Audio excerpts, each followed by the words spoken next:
Congressman Mike Waltz, thanks so much for joining GZERO World. Yeah, happy to be with you, Ian. You recently said the following about President Biden's announcement of a full U.S. troop withdrawal. This announcement breaks my heart. You said the best way to cause another 9/11 to happen is to pull all of our troops out of Afghanistan when half the world's terrorist organizations are still there. Do you believe 2,500 U.S. troops remaining at this point, you think those troops are gone and it becomes a calamity, a catastrophe? Yeah, I do, unfortunately, and I think we're going to see a descend back into chaos. The intelligence community has been clear that al-Qaeda does intend to resurge in the wake of a U.S. withdrawal. I do think the Taliban, unfortunately, is ascendant. I do not think the Afghan National Security Forces will be able to hold without our air support and without our intelligence support, and importantly, that doesn't often get discussed, without our contract support that's helping them with a lot of their maintenance and logistics. One of the things I don't know that everyone realizes, when the military goes, those contractors will go, the CIA, our eyes and ears on the ground, will go. We literally will have a black hole there, and we're going to repeat the mistakes that President Obama made with the full pullout of Iraq that led to the resurgence of ISIS, that led to the untold hundreds of thousands of deaths around the regions, attacks across Europe, attacks across the United States. Sadly, I think we're about to repeat that movie, that nightmare, all over again. The Pentagon has recently come out. Just a few days ago, they released a joint statement with NATO, and they promised that, number one, they would continue to fund key Afghan capabilities like the Air Force, Special Missions Wing, and Afghan security forces, and also maintain counterterrorism capabilities in the region sufficient to ensuring Afghanistan cannot become a safe haven for terrorists. Tell me why either you think that's not the case, or to what extent that really what we're talking about is there is a compromise out there to be had. Yeah, listen, that I understand the Pentagon's talking points, but I've been talking directly with a number of their leaders. There is no plan. They're incredibly concerned.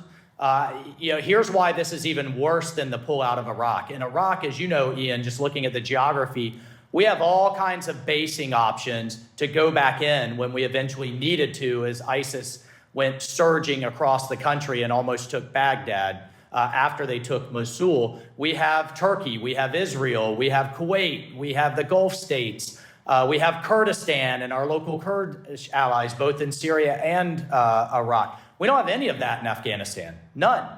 We have Russia in the stands, China, Iran, and Pakistan. We give up that one base at Bagram, we literally are out of options. And the other piece that I find really egregious coming from the administration is this promise to keep funding the Afghan security forces with no Americans there to oversee those billions of dollars that are going into one of the most corrupt governments, but going into the security forces as they try to fight back against the Taliban. And finally, one of the reasons that Biden cited in his withdrawal speech was great power competition and a shift to great power competition. I fully support that. I've spent a year on a China task force. I believe we are in a Cold War with the Chinese Communist Party, or at least they are with us, and we just need to wake up to it. But what is the only country in the world, Ian, where we have a base that borders China? Afghanistan. Why would we give up a base that's on the western flank of China, southern flank of Russia, and eastern flank of Iran if our concern are on those top three adversaries? I'm going to talk to you about China directly in a moment. There's a lot to discuss there, but I want to stick with the topic at hand for the time being. I mean, the United States has the world's largest blue water navy. The ability to mass forces in the Indian Ocean is certainly real. There is some discussion talking about using engaging in agreements in countries like Kazakhstan, Tajikistan to have bases in the region. We've got drone capacity. We've got intelligence capacity. Are none of those remotely close to being able to use the Bagram base? And if so, why not? All of the stands, K2 in Uzbekistan, Manas in Kyrgyzstan, we've been asked to leave years ago, and I do not see the Russians allowing us to have basing there again. If you just look at the distances that are in play coming from the Gulf states, one, we don't have authorities yet. We may get them, but we don't have them yet to launch lethal strikes into Afghanistan from those states. And the distances that we have make that incredibly problematic. Just with a drone, I was just talking to the Pentagon about this a few days ago, will use up 3/4 of its fuel getting there and back. That gives it very little time to stay on station. It's a landlocked country. We have to keep those overflight rights over Pakistan, but that's always problematic.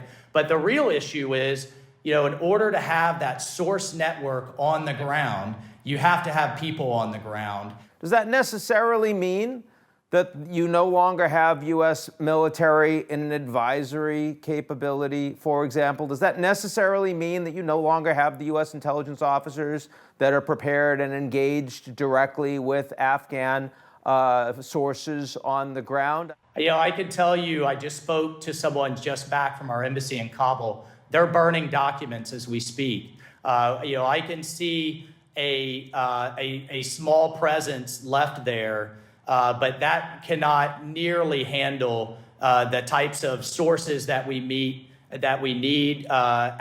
going out and about. And it can't possibly oversee the billions of dollars going into the Afghan army out into the hinterlands that I think we'll need for effective oversight. So given all of that, what in your mind would a future U.S. presence look like, and what kind of condition-based successes could one expect? I foresee a small presence there for some time. Look, we've had 50,000 in Japan since World War II, 30,000 in South Korea. I mean, you know the numbers. We still have a battalion in the Sinai since the Suez Canal crisis. So if we want to bring a few thousand troops home, there's a lot of places we could do it without incurring such massive risks as we do in Afghanistan, and not to mention the fact that next door is 5 times the population in Pakistan that could be drugged into chaos as well, but this time you have a nuclear arsenal at play. I get it, hard, long, and expensive. I understand the frustration. Nobody does more than me who's lost Green Berets there in combat. My fear is that we're going to lose many more, having to fight our way back into Afghanistan just as we did into Iraq. Look at the chaos that unfolded across the region, across Europe, and inspired attacks here in the United States with that decision to pull out of Iraq too soon. Look, I'll be candid. The next 9/11, the next Pulse nightclub, which is right on the edge of my congressional district, the next San Bernardino, that's now on Biden's watch. He owns it with this decision. So if the worst comes and the Taliban actually takes over, the Afghan government falls apart, what do you think? How do you think the United States responds to that? Well, I think it becomes really paramount of what kind of intelligence access do we have? What kind of reporting? How blind will we be? The agency and the intelligence community has been clear. The military goes, we go too. And what kind of reports are we seeing? I predict that we'll see a fracturing. We'll have a Northern Alliance again, and we'll be back to where we were in 2001. Except this time, we'll have an incredibly well-armed and trained 300,000-man Afghan army that will have fractured as well. I fear the civil war will be far worse, and we'll find ourselves aligning with the Northern Alliance again, fighting our way back in, and possibly going after al-Qaeda training camps that are threatening the homeland. It really will be the repeat of a nightmare horror movie. We'll go to China. That's the big sort of elephant in the room. You said we're at a Cold War with China, but then you walked it back a bit, and that's okay, because I don't think we're in a Cold War with China right now. But you have talked about a boycott of the China Olympics. Do you think that's a good idea?